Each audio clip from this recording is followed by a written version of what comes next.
अस्सलाम वालेकुम दोस्तों, कैसे हैं आप लोग? ठीक ठाक में खैरियत है? तबीयत सही है? आज लोग हम ये पहाड़ी पे घूमने आए हुए हैं, नमाज कर रहे हैं बाहर, ठीक है। तो हमने सोचा चलो आप लोगों को विज़िट भी करवा दें, आप लोगों को व्यू करवा दें। ये सामने चेक करो व्यू, ठीक है। ये सामने मेन सिटी आ गई है, इधर बाज़ार आ गया। आगे जो है ना ये जगह अभी बाज़ार है, ठीक है। इसमें बाज़ार आ गया और ये बहुत लंबा है, बहुत लंबा सिटी है ये। आगे जिधर तक नज़र, जिधर तक कैमरे की नज़र पहुंच रही है ना, उधर तक ये सिटी है पूरी। तो माशाल्लाह बहुत ही प्यारी जगह है, बहुत ही ज़बरदस्त जगह है। आजकल इधर मौसम बहुत सर्दी है, अभी धूप में जो है तो थोड़ा बहुत मौसम होता है, मगर रात के टाइम तो बहुत ज़्यादा सर्दी होती है इधर, ठीक है।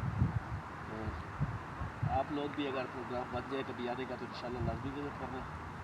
बहुत ही प्यारी जगह है, बहुत ही प्यारा व्यू है, खासकर गर्मियों के लिए, गर्मियों के सीज़न के लिए बहुत ज़बरदस्त जगह ये। तो ये इधर पीछे पानी दरख्त भी दिखाओ लोगों को। ये सामने देखो कितनी ज़बरदस्त दरख्त है, वो सामने एक बहुत सरसब्ज़ दरख्त नज़र आ रहा है, ठीक है। तो बुलाएंगे बूटा बाकी जिस तरह है तो सेम टू सेम जैसे पाकिस्तान में आ गया हम लोग, ठीक है। जैसे मानसहरा में घूम रहे हैं।